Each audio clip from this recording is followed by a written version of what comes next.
Judges. Judges, chapter 1. After the death of Joshua, the Israelites asked the Lord, "Which of our tribes should attack the Canaanites first?" "Judah," the Lord answered. "I'll help them take the land." The people of Judah went to their relatives, the Simeon tribe, and said, "Canaanites live in the land God gave us. Help us fight them, and we will help you." Troops from Simeon came to help Judah. Together, they attacked an army of 10,000 Canaanites and Perizzites at Bezek, and the Lord helped Judah defeat them. During the battle, Judah's army found out where the king of Bezek was, and they attacked there. Bezek tried to escape, but soldiers from Judah caught him. They cut off his thumbs and big toes, and he said, "I've cut off the thumbs and big toes of 70 kings, and made those kings crawl around under my table for scraps of food. Now God is paying me back." The army of Judah took the king of Bezek along with them to Jerusalem, where he died. They attacked Jerusalem, captured it, killed everyone who lived there, and then burned it to the ground. Judah's army fought the Canaanites who lived in the hill country, the southern desert, and the foothills to the west. After that, they attacked the Canaanites who lived at Hebron, defeating the three clans called Sheshai, Ahiman, and Talmai. At that time, Hebron was called Kiriath Arba. From Hebron, Judah's army went to attack Debir, which at that time was called Kiriath Sepher. Caleb told his troops, "The man who captures Kiriath Sepher can marry my daughter Aksah." Caleb's nephew Othniel captured Kiriath Sepher, so Caleb let him marry Aksah. Othniel was the son of Caleb's younger brother Kenaz. Right after the wedding, Aksah started telling Othniel that he ought to ask her father for a field. She went to see her father, and while she was getting down from her donkey, Caleb asked, "What's bothering you?" She answered, "I need your help. The land you gave me is in the southern desert, so please give me some spring-fed ponds for a water supply." Caleb gave her a couple of small ponds, named Higher Pond and Lower Pond. The people who belonged to the Kenite clan were the descendants of the father-in-law of Moses. They left Jericho with the people of Judah and settled near Arad in the southern desert of Judah, not far from the Amalekites. Judah's army helped Simeon's army attack the Canaanites, who lived at Zephath. They completely destroyed the town and renamed it Hormah. The Lord helped the army of Judah capture Gaza, Ashkelon, Ekron, and the land near those towns. They also took the hill country.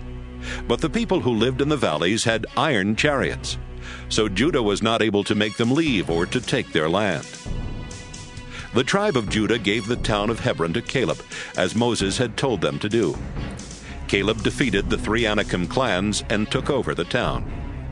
The Jebusites were living in Jerusalem, and the Benjamin tribe did not defeat them or capture the town. That's why Jebusites still live in Jerusalem along with the people of Benjamin.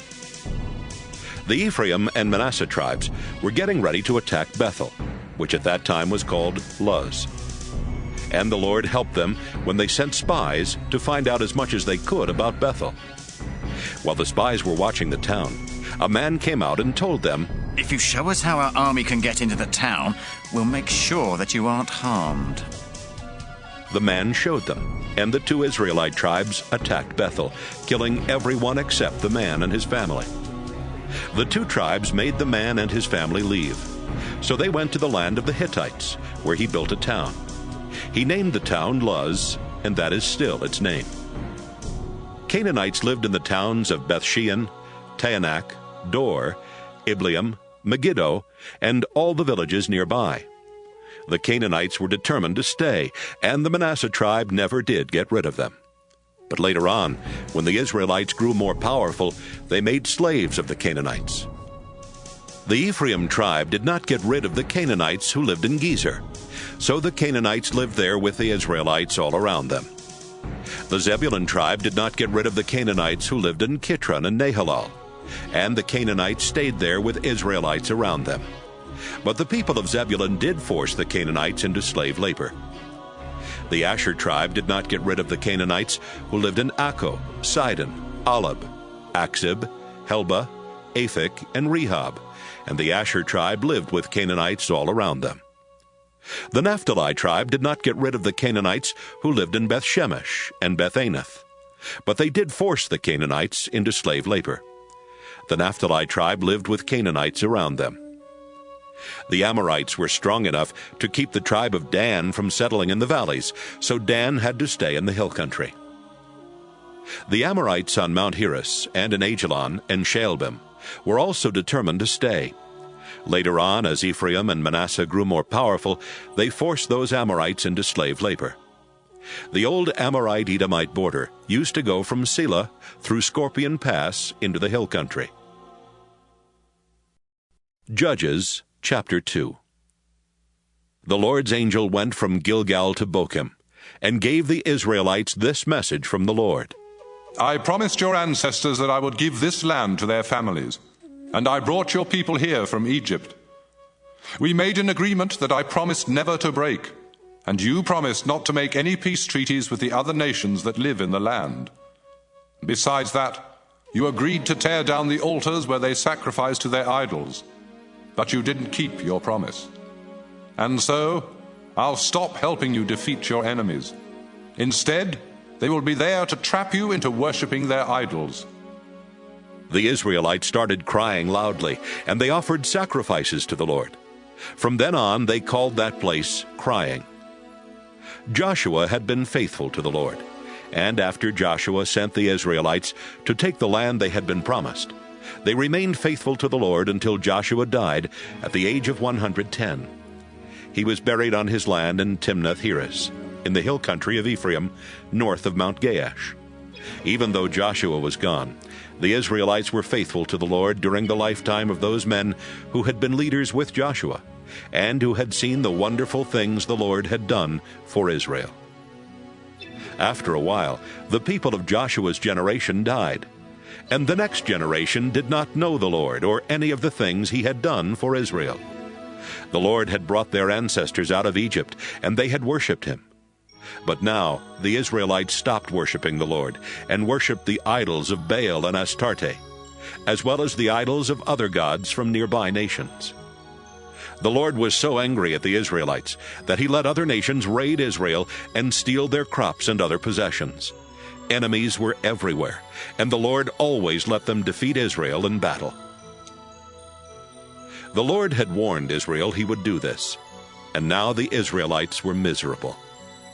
From time to time, the Lord would choose special leaders known as judges. These judges would lead the Israelites into battle and defeat the enemies that made raids on them. In years gone by, the Israelites had been faithful to the Lord, but now they were quick to be unfaithful and to refuse even to listen to these judges. The Israelites would disobey the Lord, and instead of worshiping him, they would worship other gods. When enemies made life miserable for the Israelites, the Lord would feel sorry for them. He would choose a judge and help that judge rescue Israel from its enemies. The Lord would be kind to Israel as long as that judge lived. But afterwards, the Israelites would become even more sinful than their ancestors had been. The Israelites were stubborn. They simply would not stop worshiping other gods or following the teachings of other religions. The Lord was angry with Israel and said, The Israelites have broken the agreement I made with their ancestors. They won't obey me, so I'll stop helping them defeat their enemies. Israel still had a lot of enemies when Joshua died, and I'm going to let those enemies stay. I'll use them to test Israel, because then I can find out if Israel will worship and obey me as their ancestors did. That's why the Lord had not let Joshua get rid of all those enemy nations right away.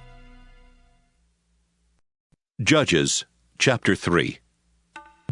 And the Lord had another reason for letting these enemies stay. The Israelites needed to learn how to fight in war just as their ancestors had done. Each new generation would have to learn by fighting the Philistines and their 5 rulers, as well as the Canaanites, the Sidonians, and the Hivites that lived in the Lebanon mountains from Mount Baal Hermon to Hamath Pass. Moses had told the Israelites what the Lord had commanded them to do, and now the Lord was using these nations to find out if Israel would obey. But they refused. And it was because of the Canaanites, Hittites, Amorites, Perizzites, Hivites, and Jebusites who lived all around them. Some of the Israelites married the people of these nations, and that's how they started worshiping foreign gods. The Israelites sinned against the Lord by forgetting him and worshiping idols of Baal and Astarte. This made the Lord angry, so he let Israel be defeated by King Cushan-Rishathaim of northern Syria, who ruled Israel 8 years and made everyone pay taxes. The Israelites begged the Lord for help, and he chose Othniel to rescue them. Othniel was the son of Caleb's younger brother Kenaz. The Spirit of the Lord took control of Othniel, and he led Israel in a war against Cushan-Rishathaim. The Lord gave Othniel victory, and Israel was at peace until Othniel died about 40 years later. Once more, the Israelites started disobeying the Lord. So he let them be defeated by King Eglon of Moab, who had joined forces with the Ammonites and the Amalekites to attack Israel. Eglon and his army captured Jericho. Then he ruled Israel for 18 years and forced the Israelites to pay heavy taxes. The Israelites begged the Lord for help, and the Lord chose Ehud from the Benjamin tribe to rescue them. They put Ehud in charge of taking the taxes to King Eglon. But before Ehud went, he made a double-edged dagger. Ehud was left-handed, so he strapped the dagger to his right thigh, where it would be hidden under his robes.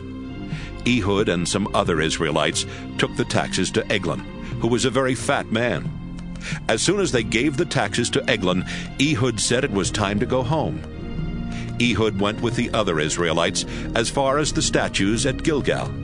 Then he turned back and went upstairs to the cool room where Eglon had his throne. Ehud said, "Your Majesty, I need to talk with you in private." Eglon replied, "Don't say anything yet." His officials left the room, and Eglon stood up as Ehud came closer. "Yes," Ehud said, "I have a message for you from God." Ehud pulled out the dagger with his left hand and shoved it so far into Eglon's stomach that even the handle was buried in his fat. Ehud left the dagger there. Then, after closing and locking the doors to the room, he climbed through a window onto the porch and left. When the king's officials came back and saw that the doors were locked, they said, "The king is probably inside relieving himself." They stood there waiting until they felt foolish, but Eglon never opened the doors. Finally, they unlocked the doors and found King Eglon lying dead on the floor. But by that time, Ehud had already escaped past the statues. Ehud went to the town of Sirah in the hill country of Ephraim and started blowing a signal on a trumpet. The Israelites came together and he shouted, "Follow me! The Lord will help us defeat the Moabites!" The Israelites followed Ehud down to the Jordan Valley, and they captured the places where people crossed the river on the way to Moab.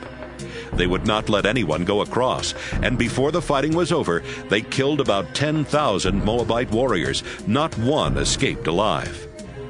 Moab was so badly defeated that it was a long time before they were strong enough to attack Israel again. And Israel was at peace for 80 years. Shamgar, the son of Anath, was the next to rescue Israel. In one battle, he used a sharp wooden pole to kill 600 Philistines. Judges chapter 4. After the death of Ehud, the Israelites again started disobeying the Lord. So the Lord let the Canaanite king Jabin of Hazor conquer Israel. Sisera, the commander of Jabin's army, lived in Harosheth Hagoyim. Jabin's army had 900 iron chariots, and for 20 years he made life miserable for the Israelites, until finally they begged the Lord for help. Deborah, the wife of Lapidoth, was a prophet and a leader of Israel during those days. She would sit under Deborah's palm tree between Ramah and Bethel in the hill country of Ephraim, where Israelites would come and ask her to settle their legal cases. One day, Barak, the son of Abinoam, was in Kedesh in Naphtali, and Deborah sent word for him to come and talk with her. When he arrived, she said, "I have a message for you from the Lord God of Israel. You are to get together an army of 10,000 men from the Naphtali and Zebulun tribes, and lead them to Mount Tabor. The Lord will trick Sisera into coming out to fight you at the Kishon River. Sisera will be leading King Jabin's army as usual, and they will have their chariots. But the Lord has promised to help you defeat them. I'm not going unless you go, Barak told her. All right, I'll go, she replied. But I'm warning you that the Lord is going to let a woman defeat Sisera, and no one will honor you for winning the battle. Deborah and Barak left for Kedesh, where Barak called together the troops from Zebulun and Naphtali. 10,000 soldiers gathered there, and Barak led them out from Kedesh. Deborah went too. At this time, Heber of the Kenite clan was living near the village of Ok in Zaanannim, not far from Kedesh. The Kenites were descendants of Hobab, the father-in-law of Moses. But Heber had moved and set up his tents away from the rest of the clan. When Sisera learned that Barak had led an army to Mount Tabor, he called his troops together and got all 900 iron chariots ready. Then he led his army away from Harosheth Hagoyim to the Kishon River. Deborah shouted, Barak, it's time to attack Sisera, because today the Lord is going to help you defeat him. In fact, the Lord has already gone on ahead to fight for you. Barak led his 10,000 troops down from Mount Tabor, and during the battle the Lord confused Sisera, his chariot drivers, and his whole army. Everyone was so afraid of Barak and his army that even Sisera jumped down from his chariot and tried to escape. Barak's forces went after Sisera's chariots and army as far as Harosheth Hagoyim. Sisera's entire army was wiped out. Only Sisera escaped. He ran to Heber's camp because Heber and his family had a peace treaty with the king of Hazor. Sisera went to the tent that belonged to Jael, Heber's wife. She came out to greet him and said, Come in, sir. Please come on in. Don't be afraid. After they had gone inside, Sisera lay down and Jael covered him with a blanket. Could I have a little water? He asked. I'm thirsty. Jael opened a leather bottle and poured him some milk. Then she covered him back up. Stand at the entrance to the tent, Sisera told her. If someone comes by and asks if anyone is inside, tell them no. Sisera was exhausted and soon fell asleep. Jael took a hammer and drove a tent peg through his head into the ground, and he died. Meanwhile, Barak had been following Sisera, and Jael went out to meet him. The man you're looking for is inside, she said. Come in, and I'll show him to you. They went inside, and there was Sisera, dead and stretched out with a tent peg through his skull. That same day, the Israelites defeated the Canaanite king Jabin, and his army was no longer powerful enough to attack the Israelites. Jabin grew weaker while the Israelites kept growing stronger, and at last the Israelites destroyed him. Judges chapter 5. After the battle was over that day, Deborah and Barak sang this song. We praise you, Lord. Our soldiers volunteered, ready to follow you. Listen, kings and rulers, while I sing for the Lord, the God of Israel. Our Lord God of Israel, when you came from Seir, where the Edomites live, rain poured from the sky, the earth trembled and mountains shook. In the time of Shamgar, son of Anath, and now again in Jael's time, roads were too dangerous for caravans. Travelers had to take the back roads, and villagers couldn't work in their fields. Then Deborah took command, protecting Israel as a mother protects her children. The Israelites worshipped other gods, and the gates of their towns were then attacked. But they had no shields or spears to fight with. I praise you, Lord, and I am grateful for those leaders and soldiers who volunteered. Listen, everyone, whether you ride a donkey with a padded saddle or have to walk, even those who carry water to the animals will tell you, the Lord has won victories, and so has Israel. Then the Lord's people marched down to the town gates and said, Deborah, let's go. Let's sing as we march. Barak, capture our enemies. The Lord's people who were left joined with their leaders and fought at my side. Troops came from Ephraim, where Amalekites once lived. Others came from Benjamin. Officers and leaders came from Machir and Zebulun. The rulers of Issachar came along with Deborah, and Issachar joined Barak into the valley. But the tribe of Reuben was no help at all. Reuben, why did you stay among your sheep pens? Was it to listen to shepherds whistling for their sheep? No one could figure out why Reuben wouldn't come. The people of Gilead stayed across the Jordan. Why did the tribe of Dan remain on their ships and the tribe of Asher stay along the coast near the harbors? But soldiers of Zebulun and Naphtali risked their lives to attack the enemy. Canaanite kings fought us at Taanach by the stream near Megiddo, but they couldn't rob us of our silver. From their pathways in the sky, the stars fought Sisera, and his soldiers were swept away by the ancient Kishon River. I will march on and be brave. Sisera's horses galloped off, their hoofs thundering in retreat. The Lord's angel said, "Put a curse on Meroz town. Its people refuse to help the Lord fight his powerful enemies." But honor Jael, the wife of Heber from the Kenite clan. Give more honor to her than to any other woman who lives in tents. Yes, give more honor to her than to any other woman. Sisera asked for water, but Jael gave him milk. Cream in a fancy cup. She reached for a tent peg and held a hammer in her right hand, and with a blow to the head she crushed his skull. Sisera sank to his knees and fell dead at her feet. Sisera's mother looked out through her window. "Why is he taking so long?" she asked. "Why haven't we heard his chariots coming?" She and her wisest women gave the same answer. Sisera and his troops are finding treasures to bring back, a woman or maybe two for each man, and beautiful dresses for those women to wear. Our Lord, we pray that all your enemies will die like Sisera, but let everyone who loves you shine brightly like the sun at dawn. Judges chapter 6. There was peace in Israel for about 40 years.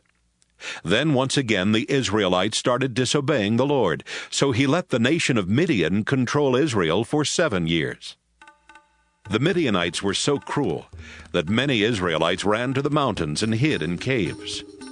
Every time the Israelites would plant crops, the Midianites invaded Israel together with the Amalekites and other eastern nations.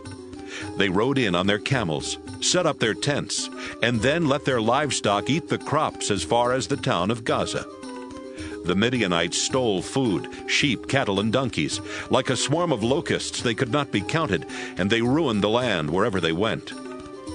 The Midianites took almost everything that belonged to the Israelites, and the Israelites begged the Lord for help. Then the Lord sent a prophet to them with this message. I am the Lord God of Israel, so listen to what I say. You were slaves in Egypt, but I set you free and led you out of Egypt into this land. And when nations here made life miserable for you, I rescued you and helped you get rid of them and take their land. I am your God, and I told you not to worship Amorite gods, even though you are living in the land of the Amorites. But you refused to listen. One day an angel from the Lord went to the town of Ophrah and sat down under the big tree that belonged to Joash, a member of the Abiezer clan. Joash's son Gideon was nearby, threshing grain in a shallow pit where he could not be seen by the Midianites. The angel appeared and spoke to Gideon. The Lord is helping you, and you are a strong warrior. Gideon answered, Please, don't take this wrong, but if the Lord is helping us, then why have all these awful things happened? We've heard how the Lord performed miracles and rescued our ancestors from Egypt. But those things happened long ago. Now the Lord has abandoned us to the Midianites. Then the Lord himself said, Gideon, you will be strong, because I am giving you the power to rescue Israel from the Midianites. Gideon replied, But how can I rescue Israel? My clan is the weakest one in Manasseh, and everyone else in my family is more important than I am. Gideon, the Lord answered, You can rescue Israel because I am going to help you. Defeating the Midianites will be as easy as beating up one man." Gideon said, "It's hard to believe that I'm actually talking to the Lord. Please do something so I'll know that you really are the Lord. And wait here until I bring you an offering." "All right, I'll wait," the Lord answered. Gideon went home and killed a young goat, then started boiling the meat. Next, he opened a big sack of flour and made it into thin bread. When the meat was done, he put it in a basket and poured the broth into a clay cooking pot. He took the meat, the broth, and the bread and placed them under the big tree. God's angel said, "Gideon, put the meat and the bread on this rock and pour the broth over them." Gideon did as he was told. The angel was holding a walking stick, and he touched the meat and the bread with the end of the stick. Flames jumped from the rock and burned up the meat and the bread. When Gideon looked, the angel was gone. Gideon realized that he had seen one of the Lord's angels. "Oh," he moaned. "Now I'm going to die." "Calm down," the Lord told Gideon. "There is nothing to be afraid of. You are not going to die." Gideon built an altar for worshiping the Lord and called it "The Lord Calms Our Fears." It still stands there in Ophrah, a town in the territory of the Abiezer clan. That night, the Lord spoke to Gideon again. "Get your father's second-best bull, the one that's 7 years old. Use it to pull down the altar where your father worships Baal and cut down the sacred pole next to the altar. Then build an altar for worshipping me on the highest part of the hill where your town is built. Use layers of stone for my altar, not just a pile of rocks. Cut up the wood from the pole, make a fire, kill the bull, and burn it as a sacrifice to me." Gideon chose 10 of his servants to help him, and they did everything God had said. But since Gideon was afraid of his family and the other people in town, he did it all at night. When the people of the town got up the next morning, they saw that Baal's altar had been knocked over, and the sacred pole next to it had been cut down. Then they noticed the new altar, covered with the remains of the sacrificed bull. "Who could have done such a thing?" they asked. And they kept on asking until finally someone told them, "Gideon, the son of Joash, did it." The men of the town went to Joash and said, "Your son Gideon knocked over Baal's altar and cut down the sacred pole next to it. Hand him over so we can kill him." The crowd pushed closer and closer, but Joash replied, "Are you trying to take revenge for Baal? Are you trying to rescue Baal? If you are, you will be the ones who are put to death, and it will happen before another day dawns. If Baal really is a god, let him take his own revenge on someone who tears down his altar." That same day, Joash changed Gideon's name to Jerubbaal, explaining, "He tore down Baal's altar, so let Baal take revenge himself." All the Midianites, Amalekites, and other eastern nations got together and crossed the Jordan River. Then they invaded the land of Israel and set up camp in Jezreel Valley. The Lord's Spirit took control of Gideon, and Gideon blew a signal on a trumpet to tell the men in the Abiezer clan to follow him. He also sent messengers to the tribes of Manasseh, Asher, Zebulun, and Naphtali, telling the men of these tribes to come and join his army. Then they set out toward the enemy camp. Gideon prayed to God. "I know that you promised to help me rescue Israel, but I need proof. Tonight I'll put some wool on the stone floor of that threshing floor over there. If you really will help me rescue Israel, then tomorrow morning let there be dew on the wool, but let the stone floor be dry." And that's just what happened. Early the next morning, Gideon got up and checked the wool. He squeezed out enough water to fill a bowl. But Gideon prayed to God again. "Don't be angry at me," Gideon said. "Let me try this just one more time, so I'll really be sure you'll help me. Only this time, let the wool be dry and the stone floor be wet with dew." That night, God made the stone floor wet with dew, but he kept the wool dry. Judges, chapter 7. Early the next morning, Gideon and his army got up and moved their camp to Fear Spring. The Midianite camp was to the north, in the valley at the foot of Morah Hill. The Lord said, Gideon, your army is too big. I can't let you win with this many soldiers. The Israelites would think that they had won the battle all by themselves, and that I didn't have anything to do with it. So call your troops together and tell them that anyone who is really afraid can leave Mount Gilead and go home. 22,000 men returned home, leaving Gideon with only 10,000 soldiers. Gideon, the Lord said, you still have too many soldiers. Take them down to the spring and I'll test them. I'll tell you which ones can go along with you and which ones must go back home. When Gideon led his army down to the spring, the Lord told him, Watch how each man gets a drink of water, then divide them into 2 groups, those who lap the water like a dog and those who kneel down to drink. 300 men scooped up water in their hands and lapped it, and the rest knelt to get a drink. The Lord said, Gideon, your army will be made up of everyone who lapped the water from their hands.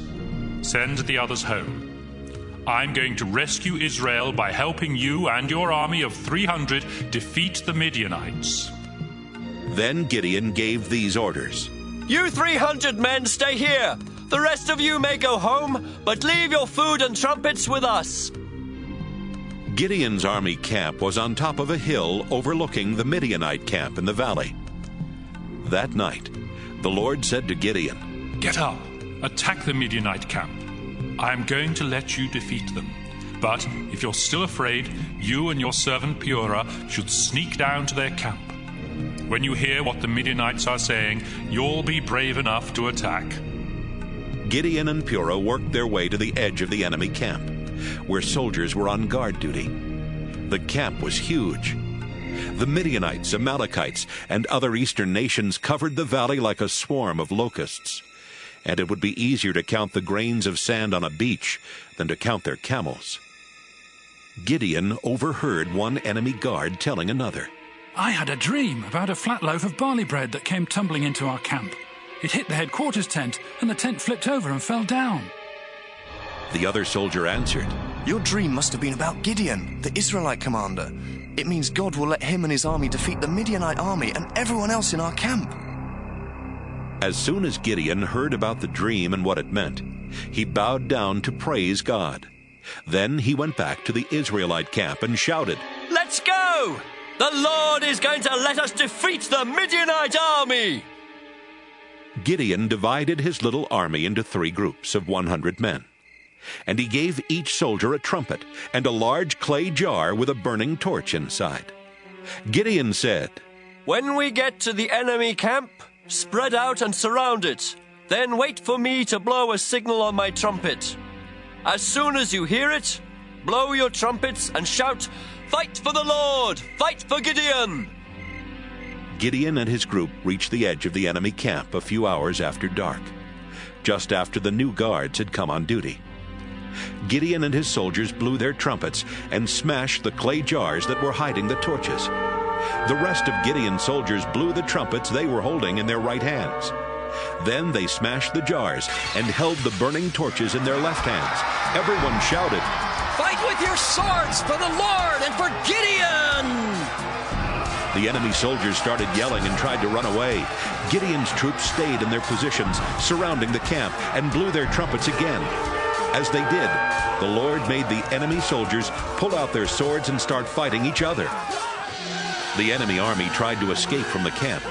They ran to Acacia Tree Town, toward Zereda, and as far as the edge of the land that belonged to the town of Abel-Meholah near Tabbath. Gideon sent word for more Israelite soldiers to come from the tribes of Naphtali, Asher, and both halves of Manasseh to help fight the Midianites. He also sent messengers to tell all the men who lived in the hill country of Ephraim, Come and help us fight the Midianites. Put guards at every spring, stream, and well as far as Beth-Barah before the Midianites can get to them, and guard the Jordan River. Troops from Ephraim did exactly what Gideon had asked, and they even helped chase the Midianites on the east side of the Jordan River. These troops captured Raven and Wolf, the 2 Midianite leaders. They killed Raven at a large rock that has come to be known as Raven Rock. And they killed Wolf near a wine pit that has come to be called Wolf Wine Pit. The men of Ephraim brought the heads of the 2 Midianite leaders to Gideon. Judges chapter 8. But the men were really upset with Gideon and complained. When you went to war with Midian, you didn't ask us to help. Why did you treat us like that? Gideon answered, Don't be upset. Even though you came later, you were able to do much more than I did. It's just like the grape harvest. The grapes your tribe doesn't even bother to pick are better than the best grapes my family can grow. Besides, God chose you to capture Raven and Wolf. I didn't do a thing compared to you. By the time Gideon had finished talking, the men of Ephraim had calmed down and were no longer angry at him. After Gideon and his 300 troops had chased the Midianites as far as the Jordan River, they were exhausted. The town of Succoth was nearby, so he went there and asked, Please give my troops some food. They are worn out, but we have to keep chasing Zebah and Zalmunna, the 2 Midianite kings. The town leaders of Succoth answered, Why should we feed your army? We don't know if you really will defeat Zebah and Zalmunna. Just wait, Gideon said. After the Lord helps me defeat them, I'm coming back here. I'll make a whip out of thorns and rip the flesh from your bones. After leaving Succoth, Gideon went to Penuel and asked the leaders there for some food, but he got the same answer as he had gotten at Succoth. I'll come back safe and sound, Gideon said. But when I do, I'm going to tear down your tower. Zebah and Zalmunna were in Karkor, with an army of 15,000 troops. They were all that was left of the army of the eastern nations, because 120,000 of their warriors had been killed in the battle. Gideon reached the enemy camp by going east along Nomad Road, past Nobah and Jogbehah. He made a surprise attack, and the enemy panicked. Zebah and Zalmunna tried to escape, but Gideon chased and captured them. After the battle, Gideon set out for home. As he was going through Heres Pass, he caught a young man who lived in Succoth. Gideon asked him who the town officials of Succoth were, and the young man wrote down 77 names. Gideon went to the town officials and said, Here are Zebah and Zalmunna. Remember how you made fun of me? You said, We don't know if you really will defeat those 2 Midianite kings, so why should we feed your worn-out army? Gideon made a whip from thorn plants and used it to beat the town officials. Afterwards, he went to Penuel, where he tore down the tower and killed all the town officials there. Then Gideon said, Zebah and Zalmunna, tell me about the men you killed at Tabor. They were a lot like you, the 2 kings answered. They were dignified, almost like royalty. They were my very own brothers, Gideon said. I swear by the living Lord that if you had let them live, I would let you live. Gideon turned to Jether, his oldest son. Kill them, Gideon said. But Jether was young, and he was too afraid to even pull out his sword. What's the matter, Gideon? Zebah and Zalmunna asked. Do it yourself if you're not too much of a coward. Gideon jumped up and killed them both. Then he took the fancy gold ornaments from the necks of their camels. After the battle with the Midianites, the Israelites said, Gideon, you rescued us. Now we want you to be our king. Then after your death, your son and then your grandson will rule. No, Gideon replied. I won't be your king, and my son won't be king either. Only the Lord is your ruler, but I will ask you to do one thing. Give me all the earrings you took from the enemy. The enemy soldiers had been Ishmaelites, and they wore gold earrings. The Israelite soldiers replied, Of course, we'll give you the earrings. Then they spread out a robe on the ground and tossed the earrings on it. The total weight of this gold was over 40 pounds. In addition, there was gold from the camels' ornaments and from the beautiful jewelry worn by the Midianite kings. Gideon also took their purple robes.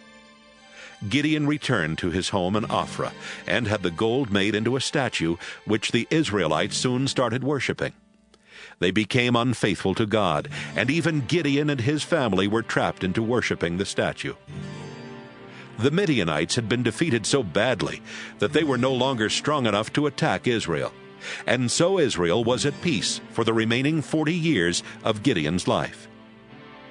Gideon had many wives and 70 sons.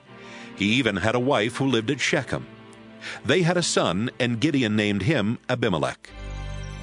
Gideon lived to be an old man, and when he died, he was buried in the family tomb in his hometown of Ophrah, which belonged to the Abiezer clan. Soon after Gideon's death, the Israelites turned their backs on God again. They set up idols of Baal and worshipped Baal-berith as their god. The Israelites forgot that the Lord was their God, and that He had rescued them from the enemies who lived around them. Besides all that, the Israelites were unkind to Gideon's family, even though Gideon had done so much for Israel. Judges, chapter 9. Abimelech, the son of Gideon, went to Shechem. While there, he met with his mother's relatives and told them to say to the leaders of Shechem, "Do you think it would be good to have all 70 of Gideon's sons ruling us? Wouldn't you rather have just one man be king? Abimelech would make a good king, and he's related to us." Abimelech's uncles talked it over with the leaders of Shechem, who agreed. "Yes, it would be better for one of our relatives to be king." Then they gave Abimelech 70 pieces of silver from the temple of their god Baal-berith. Abimelech used the silver to hire a gang of rough soldiers who would do anything for money. Abimelech and his soldiers went to his father's home in Ophrah and brought out Gideon's other sons to a large rock where they murdered all 70. Gideon's youngest son Jotham hid from the soldiers, but he was the only one who escaped. The leaders of Shechem, including the priests and the military officers, met at the tree next to the sacred rock in Shechem to crown Abimelech king. Jotham heard what they were doing, so he climbed to the top of Mount Gerizim and shouted down to the people who were there at the meeting, "Leaders of Shechem, listen to me, and maybe God will listen to you. Once the trees searched for someone to be king. They asked the olive tree, 'Will you be our king?' But the olive tree replied, 'My oil brings honor to people and gods. I won't stop making oil just to have my branches wave above the other trees.' Then they asked the fig tree, 'Will you be our king?' But the fig tree replied, 'I won't stop growing my delicious fruit just to have my branches wave above the other trees.' Next they asked the grapevine, 'Will you be our king?' But the grapevine replied, 'My wine brings cheer to people and gods. I won't stop making wine just to have my branches wave above the other trees.' Finally, they went to the thorn bush and asked, 'Will you be our king?' The thorn bush replied, 'If you really want me to be your king, then come into my shade and I will protect you. But if you're deceiving me, I'll start a fire that will spread out and destroy the cedars of Lebanon.' After Jotham had finished telling this story, he said, 'My father Gideon risked his life for you when he fought to rescue you from the Midianites. Did you reward Gideon by being kind to his family? No, you did not. You attacked his family and killed all 70 of his sons on that rock. And was it right to make Abimelech your king?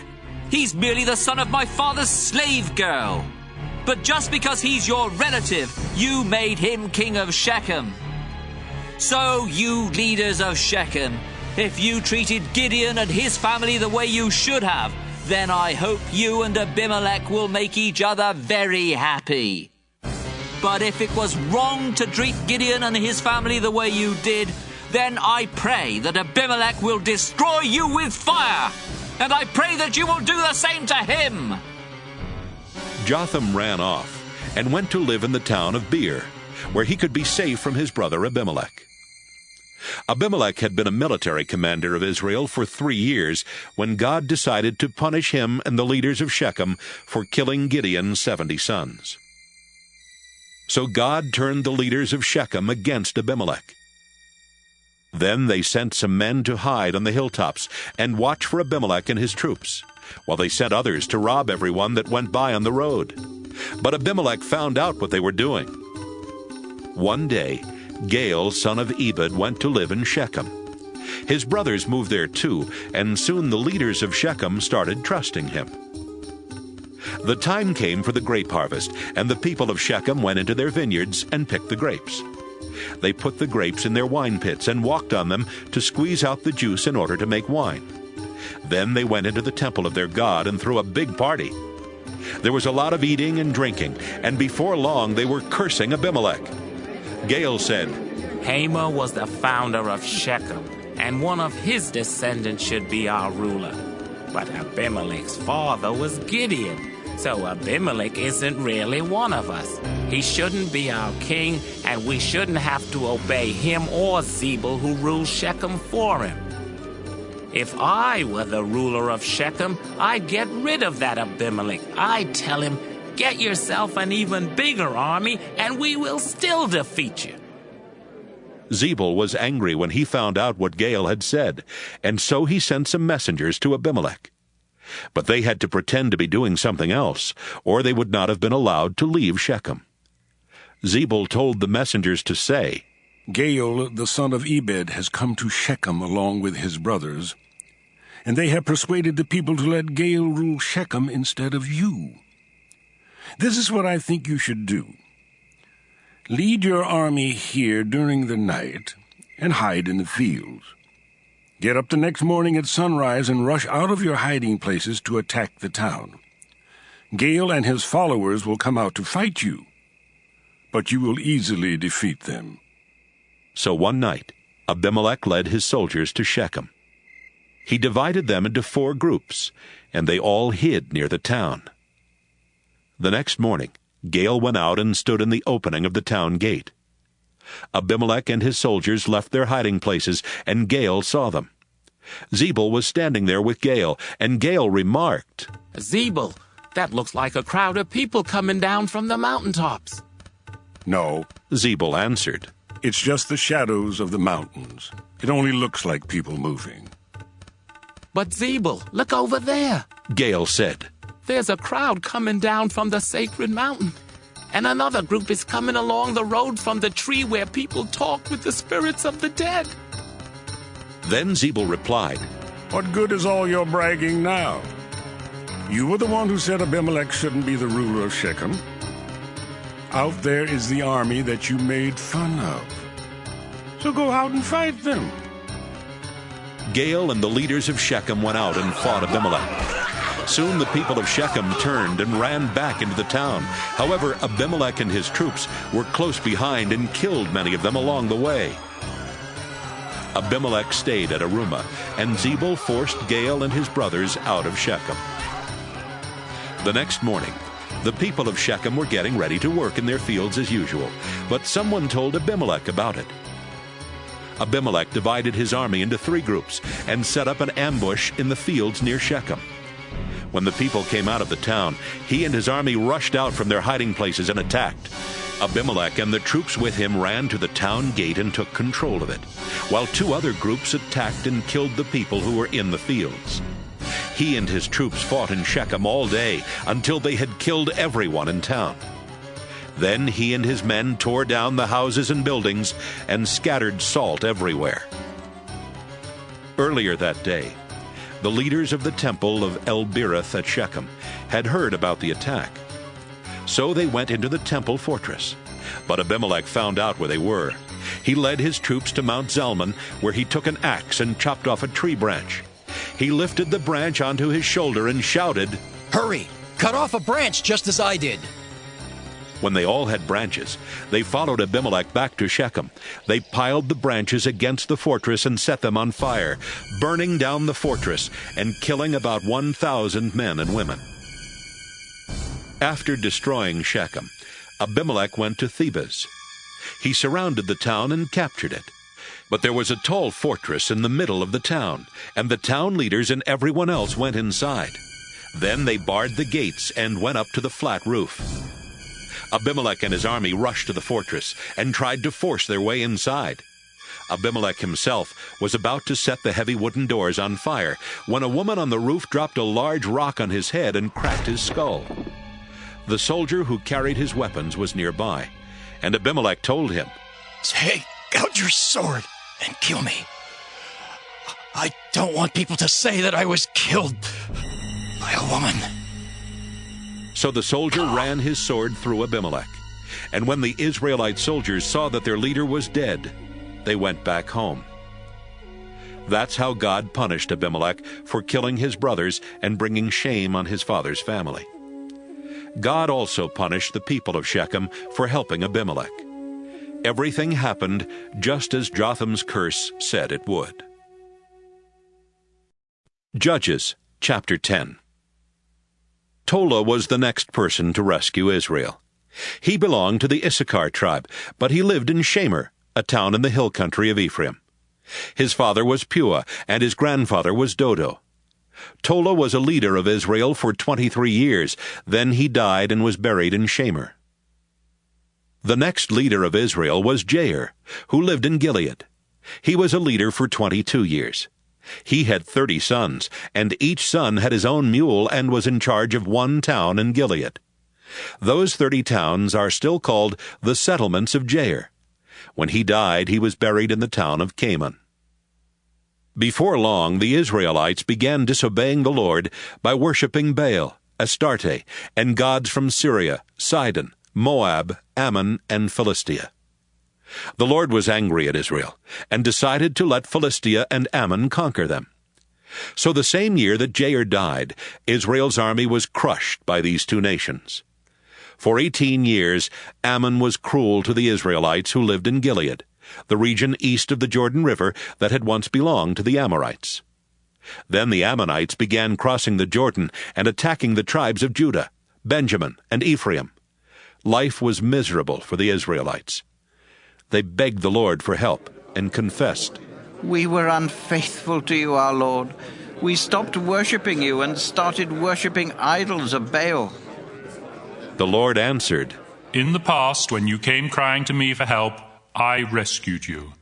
At one time or another, I've rescued you from the Egyptians, the Amorites, the Ammonites, the Philistines, the Sidonians, the Amalekites, and the Maonites. But I'm not going to rescue you any more. You've left me and gone off to worship other gods. If you're in such big trouble, go cry to them for help." "We have been unfaithful," the Israelites admitted. "If we must be punished, do it yourself. But please rescue us from the Ammonites." Then the Israelites got rid of the idols of the foreign gods, and they began worshipping only the Lord.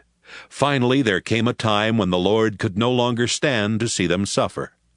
The rulers of Ammon called their soldiers together and led them to Gilead, where they set up camp. The Israelites gathered at Mizpah and set up camp there. The leaders of Gilead asked each other, "Who can lead an attack on the Ammonites?" Then they agreed, "If we can find someone who can lead the attack, we'll make him the ruler of Gilead." Judges chapter 11. The leaders of the Gilead clan decided to ask a brave warrior named Jephthah, son of Gilead, to lead the attack against the Ammonites. Even though Jephthah belonged to the Gilead clan, he had earlier been forced to leave the region where they had lived. Jephthah was the son of a prostitute, but his half-brothers were the sons of his father's wife.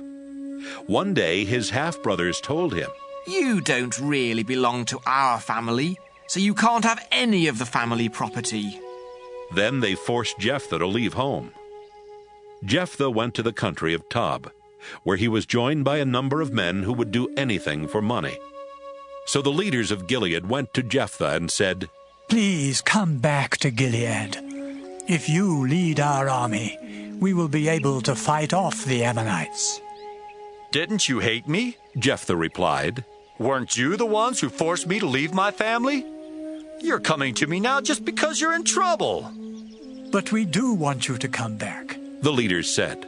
"And if you lead us in battle against the Ammonites, we will make you the ruler of Gilead." "All right," Jephthah said.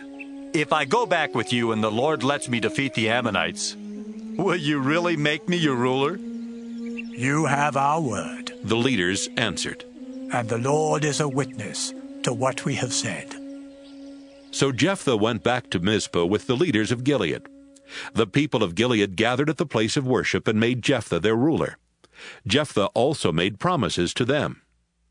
After the ceremony, Jephthah sent messengers to say to the king of Ammon, "Are you trying to start a war? You have invaded my country, and I want to know why."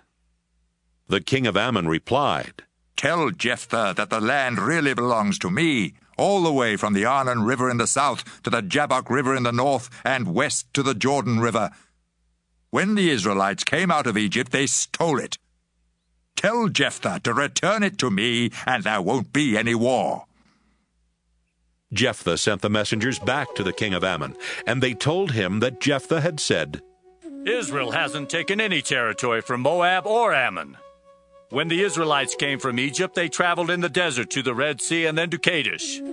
They sent messengers to the king of Edom and said, 'Please, let us go through your country.' But the king of Edom refused. They also sent messengers to the king of Moab, but he wouldn't let them cross his country either. And so the Israelites stayed at Kadesh. A little later, the Israelites set out into the desert, going east of Edom and Moab, and camping on the eastern side of the Arnon River Gorge. The Arnon is the eastern border of Moab, and since the Israelites didn't cross it, they didn't even set foot in Moab. The Israelites sent messengers to the Amorite king Sihon of Heshbon.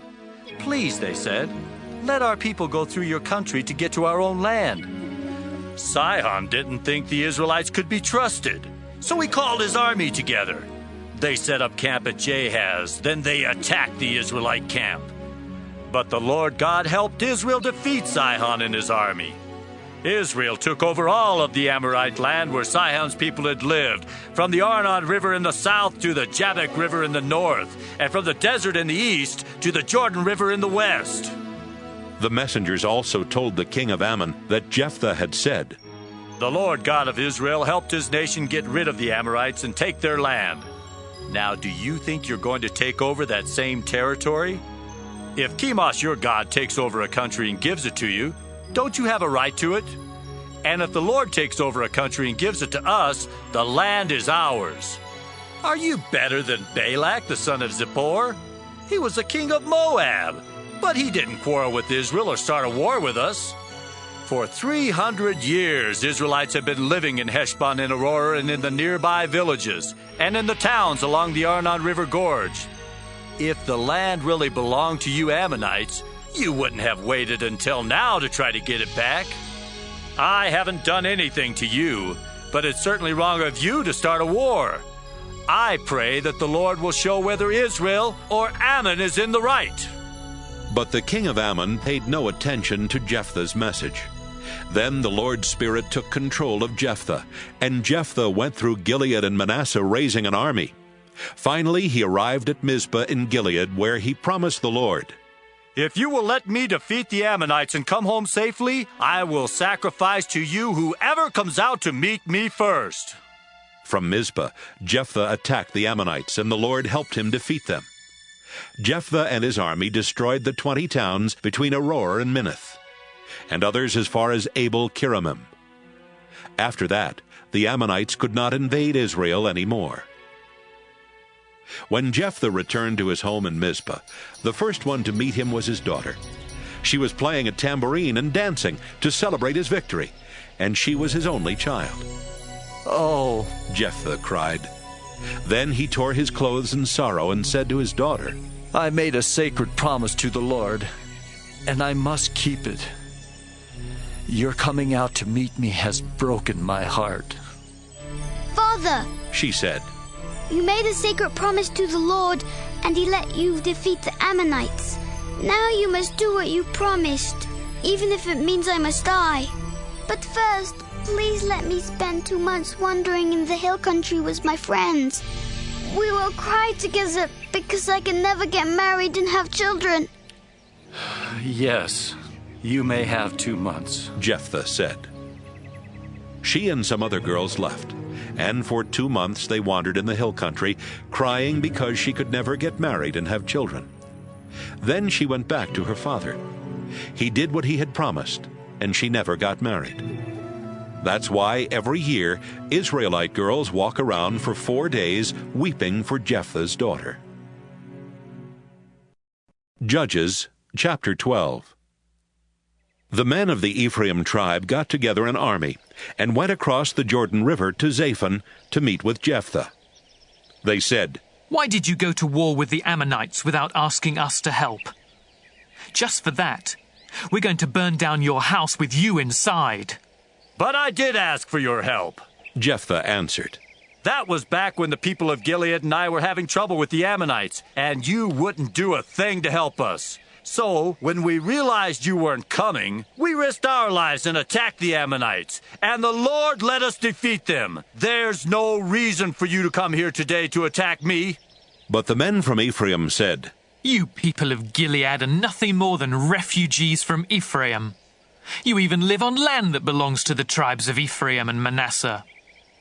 So Jephthah called together the army of Gilead. Then they attacked and defeated the army from Ephraim.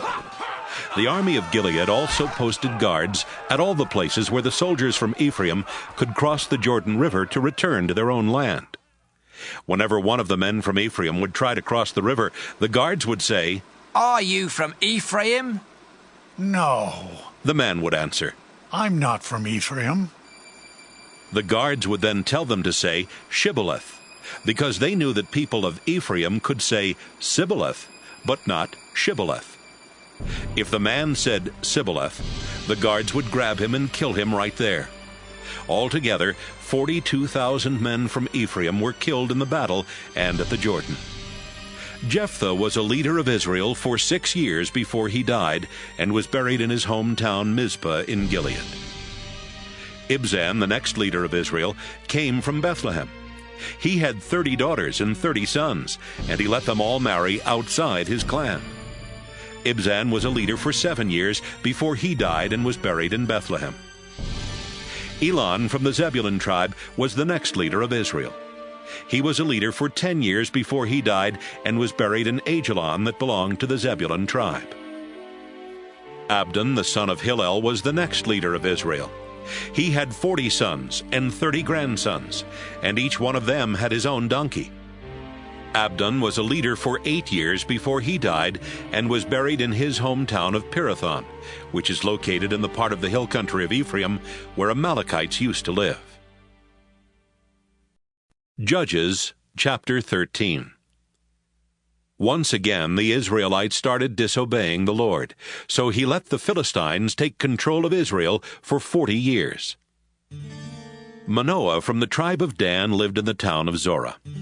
His wife was not able to have children, but one day an angel from the Lord appeared to her and said, "You have never been able to have any children, but very soon you will be pregnant and have a son. He will belong to God from the day he is born, so his hair must never be cut. And even before he is born, you must not drink any wine or beer or eat any food forbidden by God's laws. Your son will begin to set Israel free from the Philistines," the angel said. She went to Manoah and said, "A prophet who looked like an angel of God came and talked to me. I was so frightened that I didn't even ask where he was from. He didn't tell me his name, but he did say that I'm going to have a baby boy. I'm not supposed to drink any wine or beer or eat any food forbidden by God's laws. Our son will belong to God for as long as he lives." Then Manoah prayed, "Our Lord, please send that prophet again and let him tell us what to do for the son we are going to have." God answered Manoah's prayer, and the angel went back to Manoah's wife while she was resting in the fields. Manoah wasn't there at the time, so she found him and said, "That same man is here again. He's the one I saw the other day." Manoah went with his wife and asked the man, "Are you the one who spoke to my wife?" "Yes, I am," he answered. Manoah then asked, "When your promise comes true, what rules must he obey and what will be his work?" "Your wife must be careful to do everything I told her," the Lord's angel answered. "She must not eat or drink anything made from grapes. She must not drink wine or beer or eat anything forbidden by God's laws. I told her exactly what to do. Please, Manoah said, stay here with us for just a little while, and we'll fix a young goat for you to eat. Manoah didn't realize that he was really talking to one of the Lord's angels. The angel answered, I can stay for a little while, although I won't eat any of your food. But if you would like to offer the goat as a sacrifice to the Lord, that would be fine. Manoah said, Tell us your name, so we can honor you after our son is born. No, the angel replied. You don't need to know my name.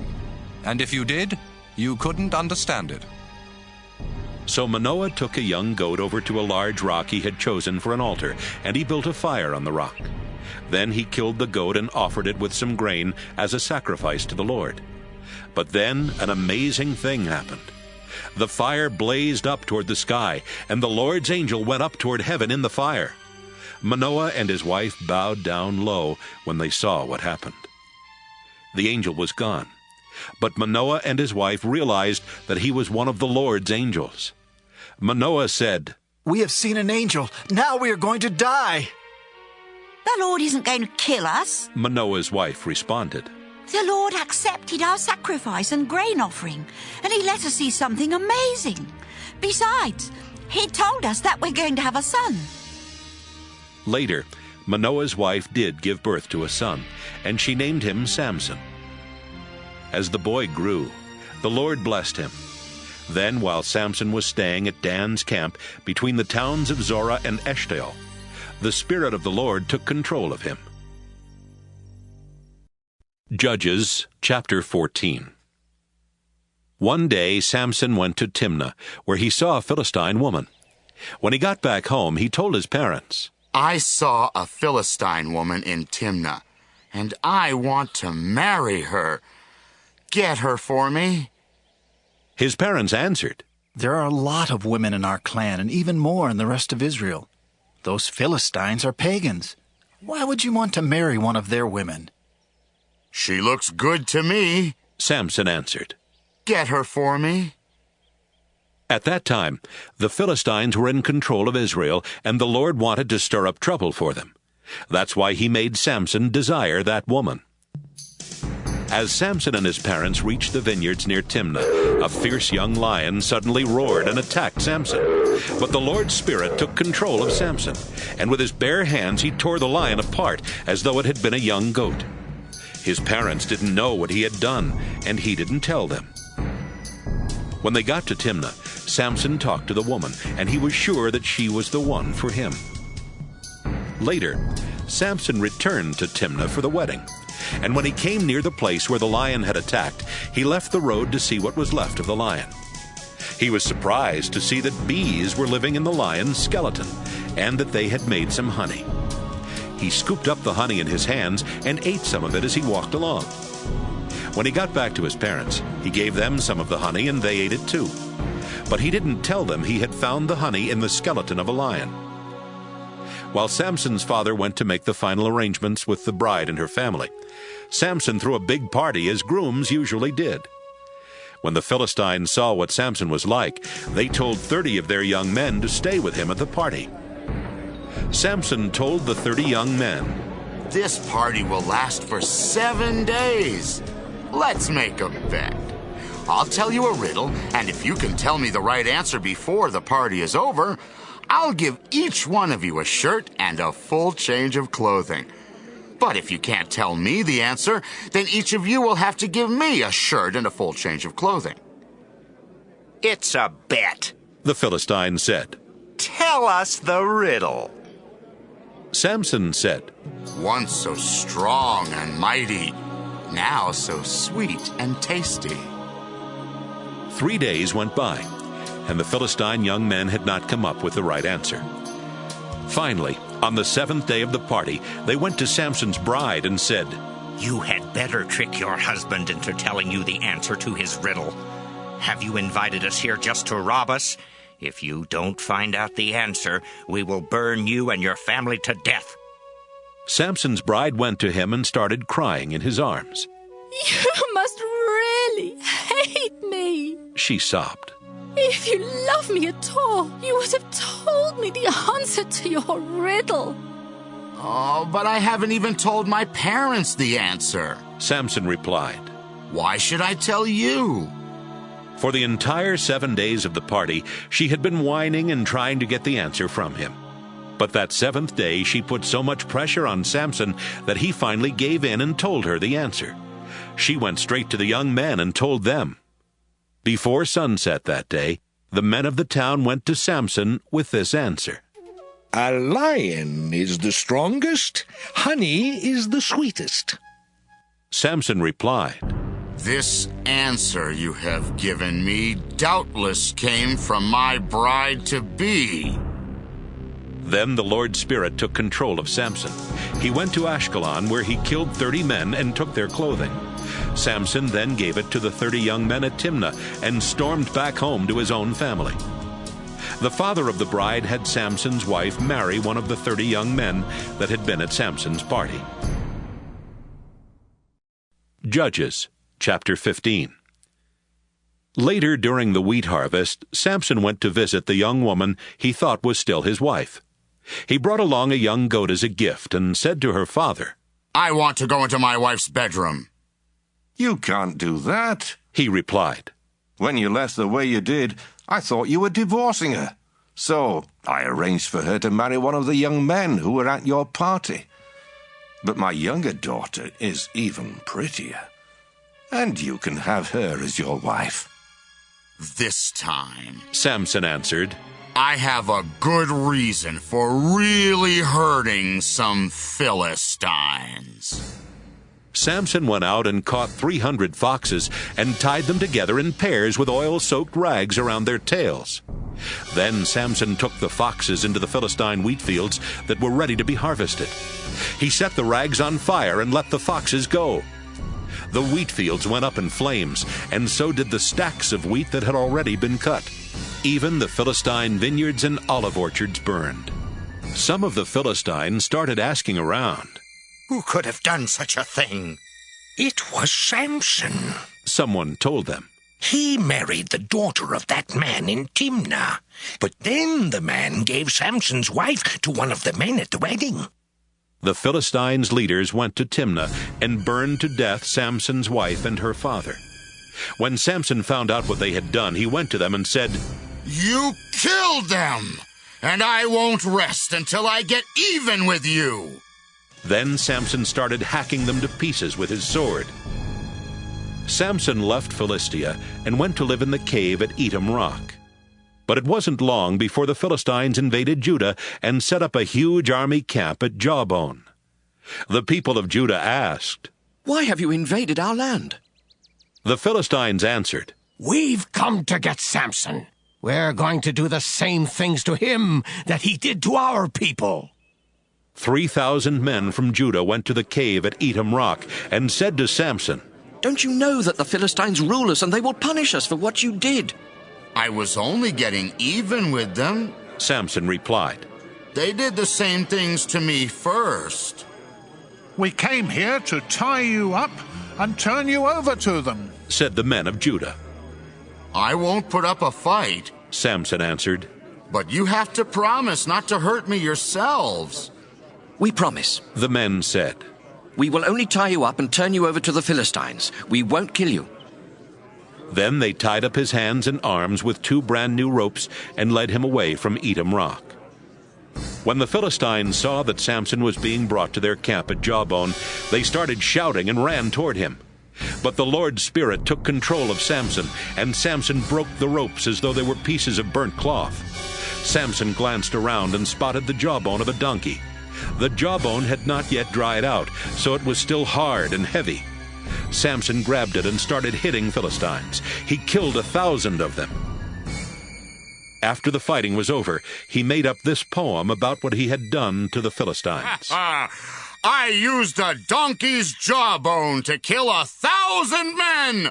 I beat them with this jawbone over and over again. Samson tossed the jawbone on the ground and decided to call the place Jawbone Hill. It is still called that today. Samson was so thirsty that he prayed, Our Lord, you helped me win a battle against a whole army. Please don't let me die of thirst now. Those heathen Philistines will carry off my dead body. Samson was tired and weary, but God sent water gushing from a rock. Samson drank some and felt strong again. Samson named the place Caller Spring because he had called out to God for help. The spring is still there at Jawbone. Samson was a leader of Israel for 20 years, but the Philistines were still the rulers of Israel. Judges chapter 16. One day, while Samson was in Gaza, he saw a prostitute and went to her house to spend the night. The people who lived in Gaza found out he was there, and they decided to kill him at sunrise. So they went to the city gate and waited all night in the guard rooms on each side of the gate. But Samson got up in the middle of the night and went to the town gate. He pulled the gate doors and doorposts out of the wall and put them on his shoulders.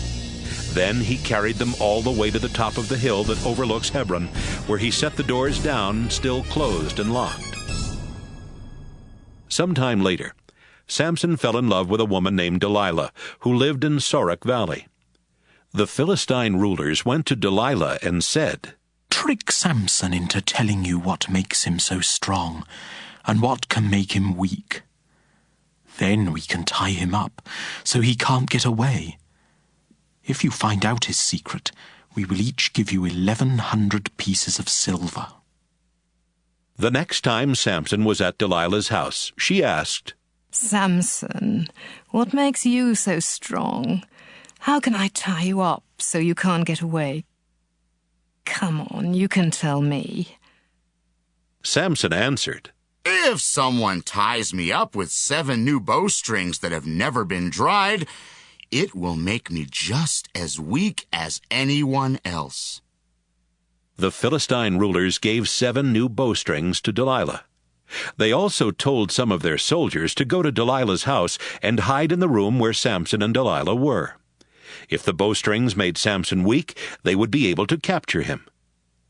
Delilah tied up Samson with the bowstrings and shouted, "Samson, the Philistines are attacking." Samson snapped the bowstrings as though they were pieces of scorched string. The Philistines had not found out why Samson was so strong. "You lied and made me look like a fool," Delilah said. "Now tell me, how can I really tie you up?" Samson answered, "Use some new ropes. If I'm tied up with ropes that have never been used, I'll be just as weak as anyone else." Delilah got new ropes and again had some Philistines hide in the room. Then she tied up Samson's arms and shouted, "Samson, the Philistines are attacking." Samson snapped the ropes as if they were threads. "You're still lying and making a fool of me," Delilah said. "Tell me how I can tie you up." "My hair is in 7 braids," Samson replied. "If you weave my braids into the threads on a loom and nail the loom to a wall, then I will be as weak as anyone else." While Samson was asleep, Delilah wove his braids into the threads on a loom and nailed the loom to a wall. Then she shouted, "Samson, the Philistines are attacking." Samson woke up and pulled the loom free from its posts in the ground and from the nails in the wall. Then he pulled his hair free from the woven cloth. "Samson," Delilah said, "you claim to love me, but you don't mean it. You've made me look like a fool 3 times now. And you still haven't told me why you're so strong." Delilah started nagging and pestering him day after day until he couldn't stand it any longer. Finally, Samson told her the truth. "I have belonged to God ever since I was born, so my hair has never been cut. If it were ever cut off, my strength would leave me, and I would be as weak as anyone else." Delilah realized that he was telling the truth. So she sent someone to tell the Philistine rulers, come to my house one more time. Samson has finally told me the truth. The Philistine rulers went to Delilah's house, and they brought along the silver they had promised her. Delilah had lulled Samson to sleep, with his head resting in her lap. She signaled to one of the Philistine men as she began cutting off Samson's 7 braids. And by the time she was finished, Samson's strength was gone. Delilah tied him up and shouted, Samson, the Philistines are attacking. Samson woke up and thought, I'll break loose and escape, just as I always do. He did not realize that the Lord had stopped helping him. The Philistines grabbed Samson and poked out his eyes. They took him to the prison in Gaza and chained him up. Then they put him to work, turning a millstone to grind grain.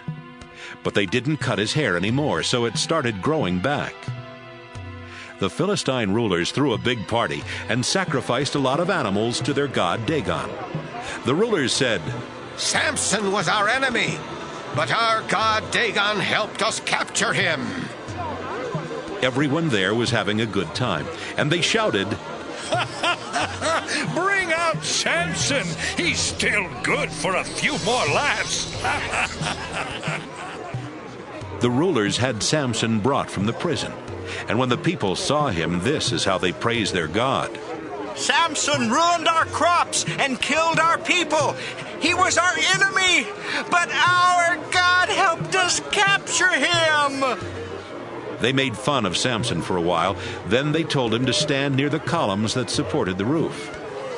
A young man was leading Samson by the hand, and Samson said to him, I need to lean against something.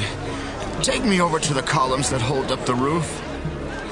The Philistine rulers were celebrating in a temple packed with people and with 3,000 more on the flat roof.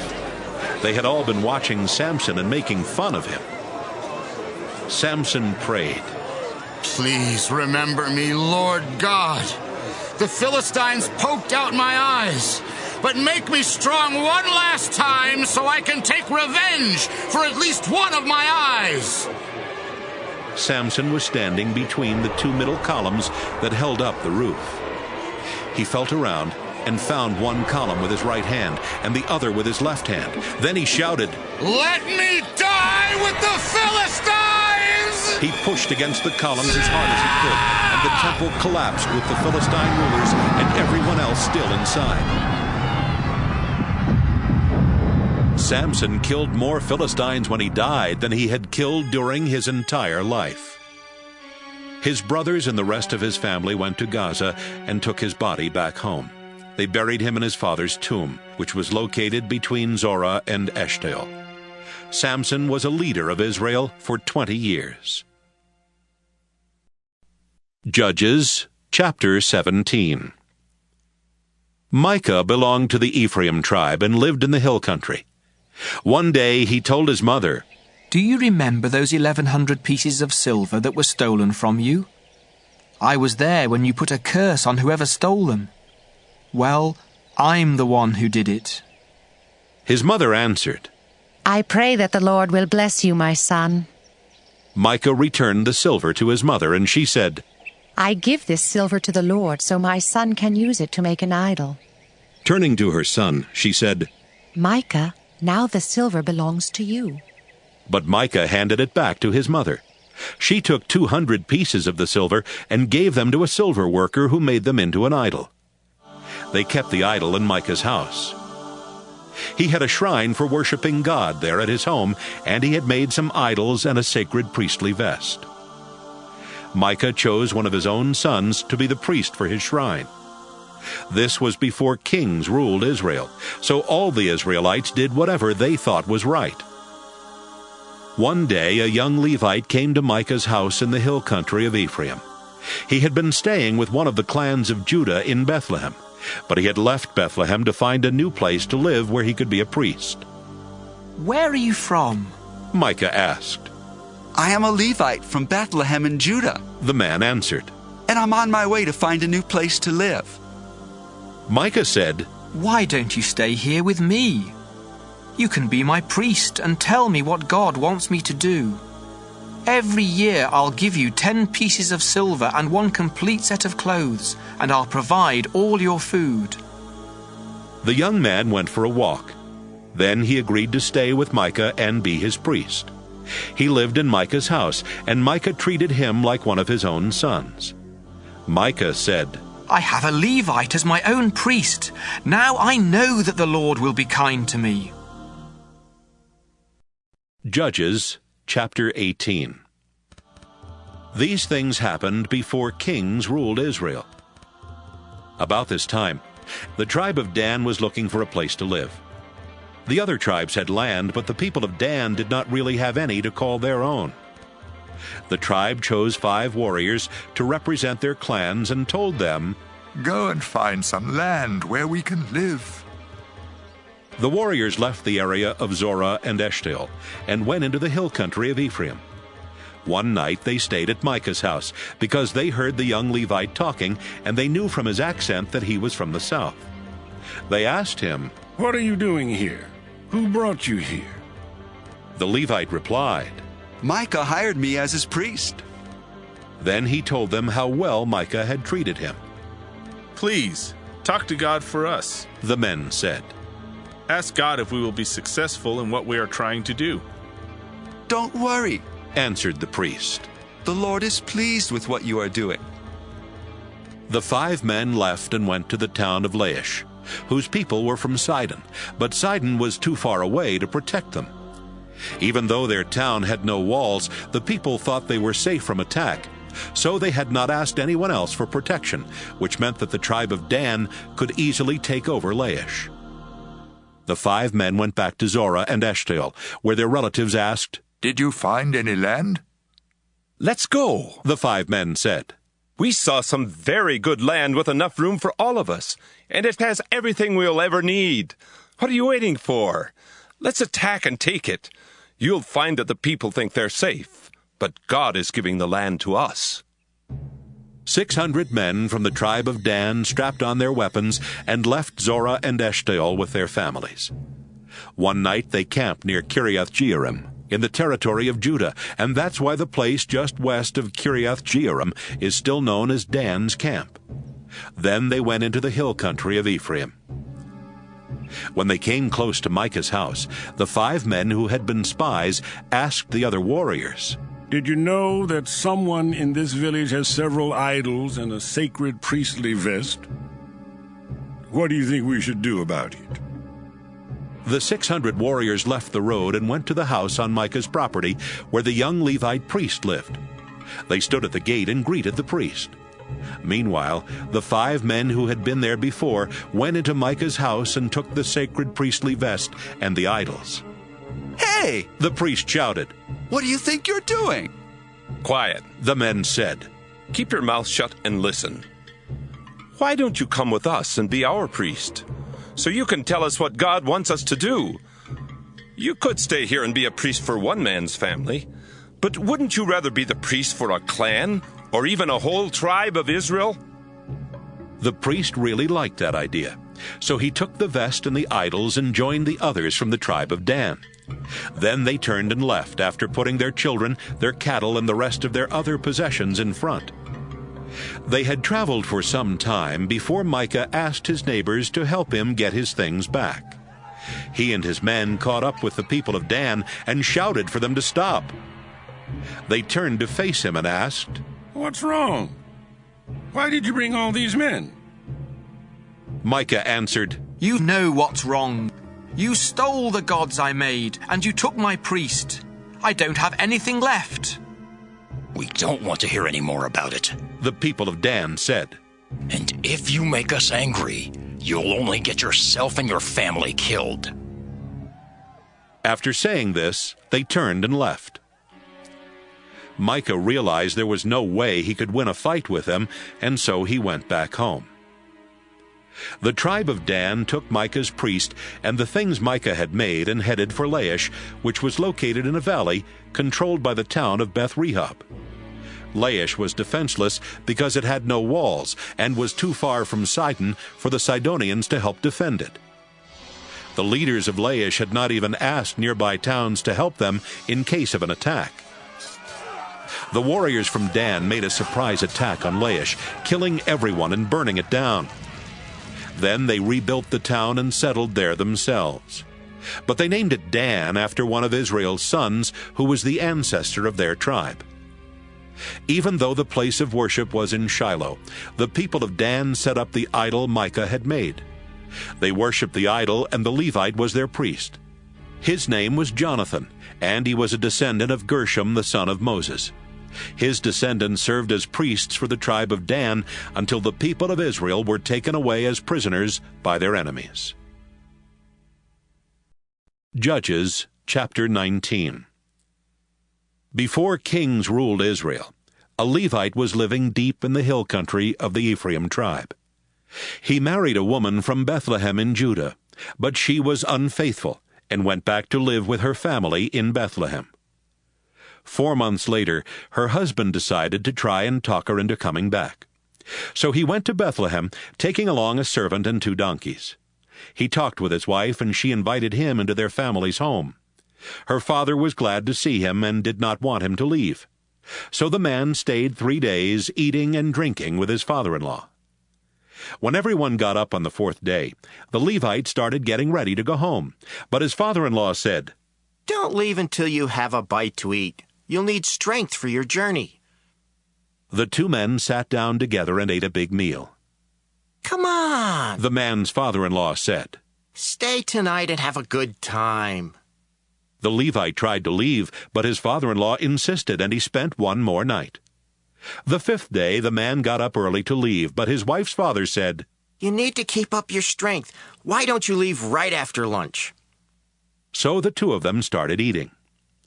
Finally, the Levite got up from the meal so he and his wife and servant could leave. "Look," his father-in-law said, "it's already late afternoon, and if you leave now, you won't get very far before dark. Stay with us 1 more night and enjoy yourself. Then you can get up early tomorrow morning and start home." But the Levite decided not to spend the night there again. He had the saddles put on his 2 donkeys. Then he and his wife and servant traveled as far as Jebus, which is now called Jerusalem. It was beginning to get dark, and the man's servant said, "Let's stop and spend the night in this town where the Jebusites live." "No," the Levite answered. "They aren't Israelites, and I refuse to spend the night there.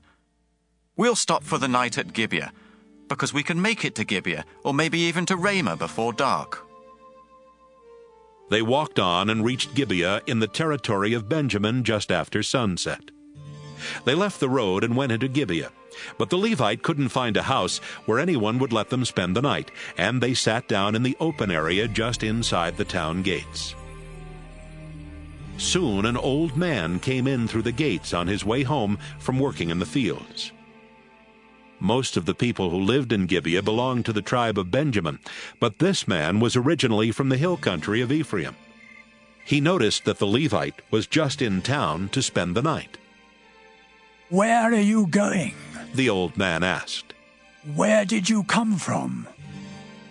"We've come from Bethlehem in Judah," the Levite answered. "We went there on a visit. Now we're going to the place where the Lord is worshipped, and later we will return to our home in the hill country of Ephraim. But no one here will let us spend the night in their home.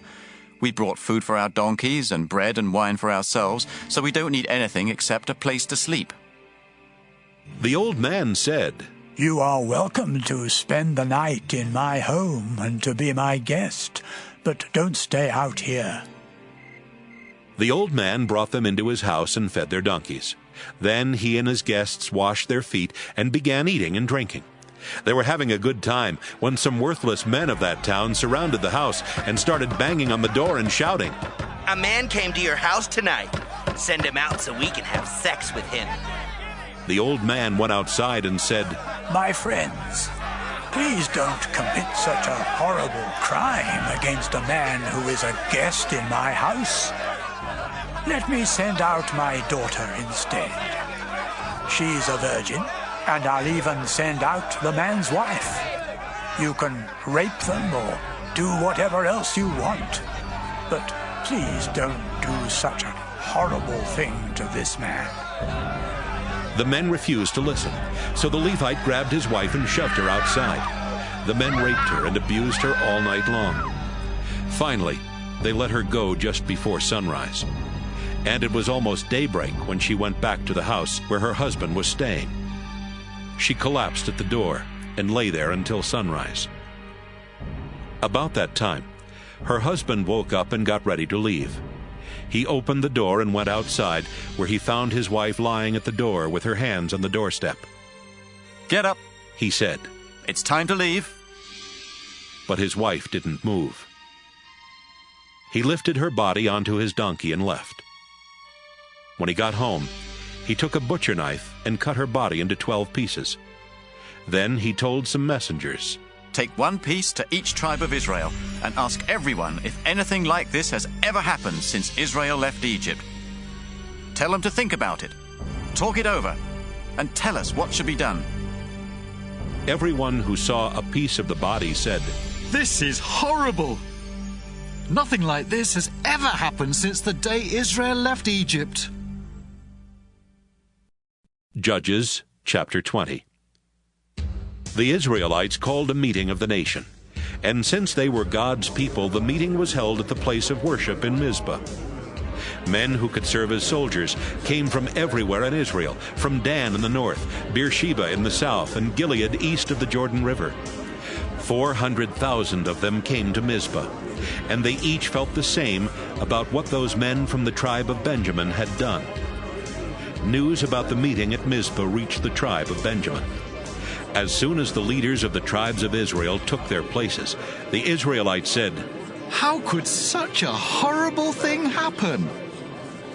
The husband of the murdered woman answered, "My wife and I went into the town of Gibeah in Benjamin to spend the night. Later that night, the men of Gibeah surrounded the house.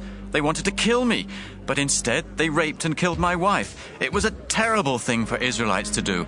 So I cut up her body and sent pieces everywhere in Israel.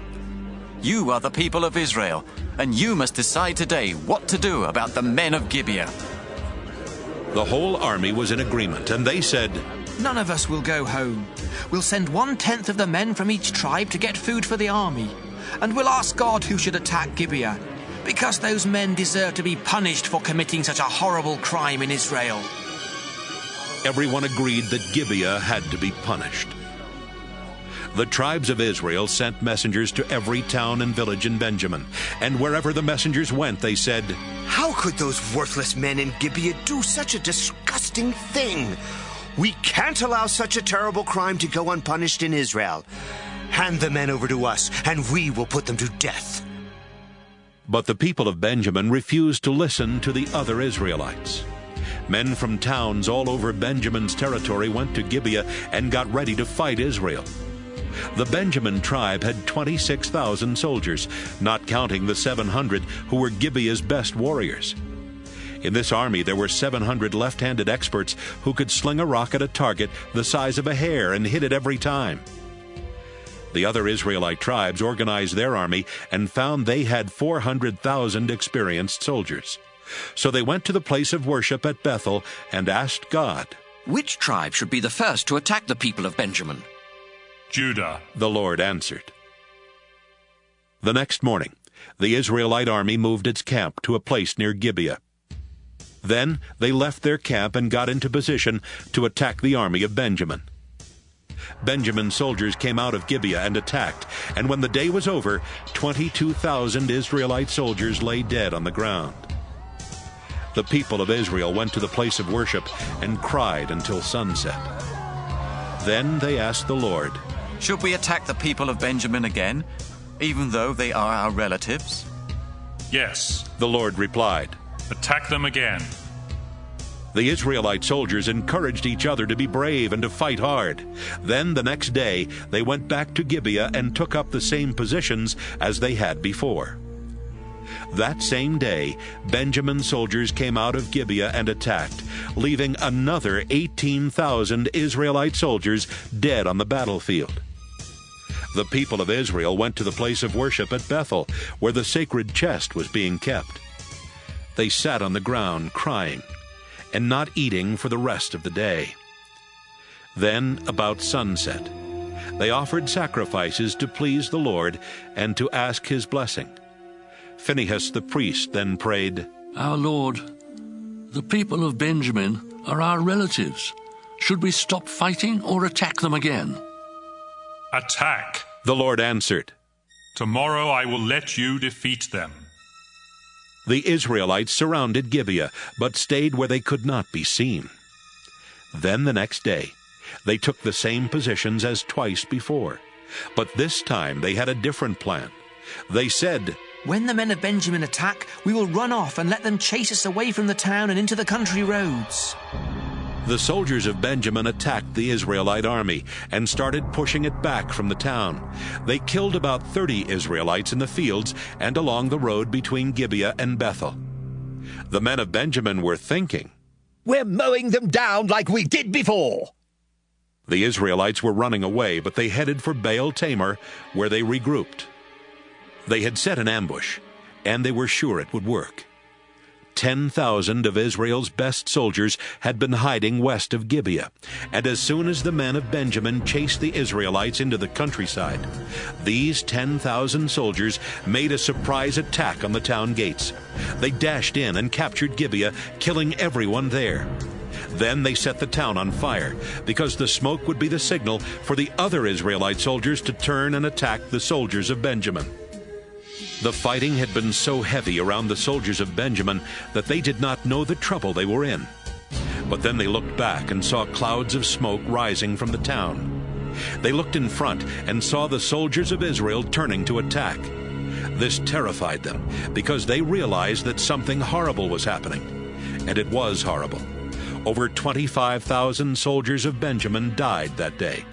And those who were left alive knew that the Lord had given Israel the victory. The men of Benjamin headed down the road toward the desert, trying to escape from the Israelites. But the Israelites stayed right behind them, keeping up their attack. Men even came out of the nearby towns to help kill the men of Benjamin, who were having to fight on all sides. The Israelite soldiers never let up their attack. They chased and killed the warriors of Benjamin as far as a place directly east of Gibeah, until 18,000 of these warriors lay dead. Some other warriors of Benjamin turned and ran down the road toward Rimmon Rock in the desert. The Israelites killed 5,000 of them on the road, then chased the rest until they had killed 2,000 more. 25,000 soldiers of Benjamin died that day, all of them experienced warriors. Only 600 of them finally made it into the desert to Rimmon Rock, where they stayed for 4 months. The Israelites turned back and went to every town in Benjamin's territory, killing all the people and animals and setting the towns on fire. Judges chapter 21. When the Israelites had met at Mizpah before the war with Benjamin, they had made this sacred promise. None of us will ever let our daughters marry any man from Benjamin. After the war with Benjamin, the Israelites went to the place of worship at Bethel and sat there until sunset. They cried loudly and bitterly and prayed, Our Lord, you are the God of Israel. Why did you let this happen? Now one of our tribes is almost gone. Early the next morning, the Israelites built an altar and offered sacrifices to please the Lord and to ask his blessing. Then they asked each other, Did any of the tribes of Israel fail to come to the place of worship? We made a sacred promise that anyone who didn't come to the meeting at Mizpah would be put to death. The Israelites were sad about what had happened to the Benjamin tribe. And they said, One of our tribes was almost wiped out. Only a few men of Benjamin weren't killed in the war. We need to get wives for them, so that the tribe won't completely disappear. But how can we do that after promising in the Lord's name that we wouldn't let them marry any of our daughters? Again the Israelites asked, Did any of the tribes stay away from the meeting at Mizpah? After asking around, they discovered that no one had come from Jabesh in Gilead. So they sent 12,000 warriors with these orders. Attack Jabesh in Gilead and kill everyone, except the women who have never been married.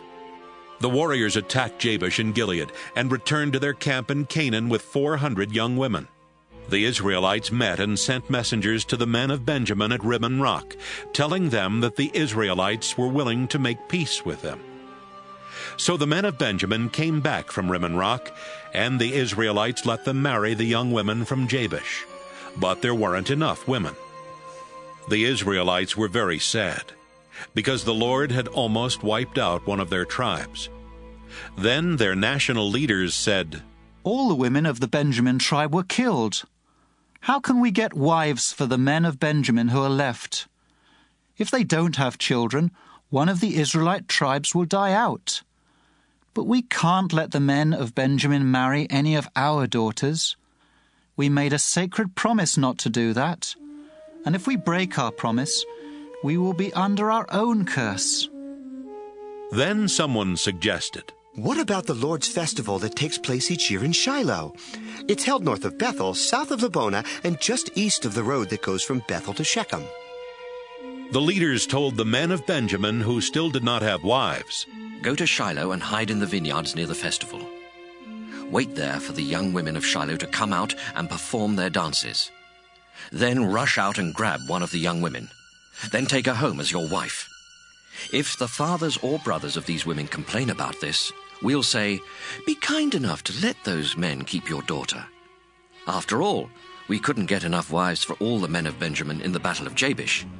And because you didn't give them permission to marry your daughters, you won't be under the curse we earlier agreed on." The men of Benjamin went to Shiloh and hid in the vineyards. The young women soon started dancing, and each man grabbed one of them and carried her off.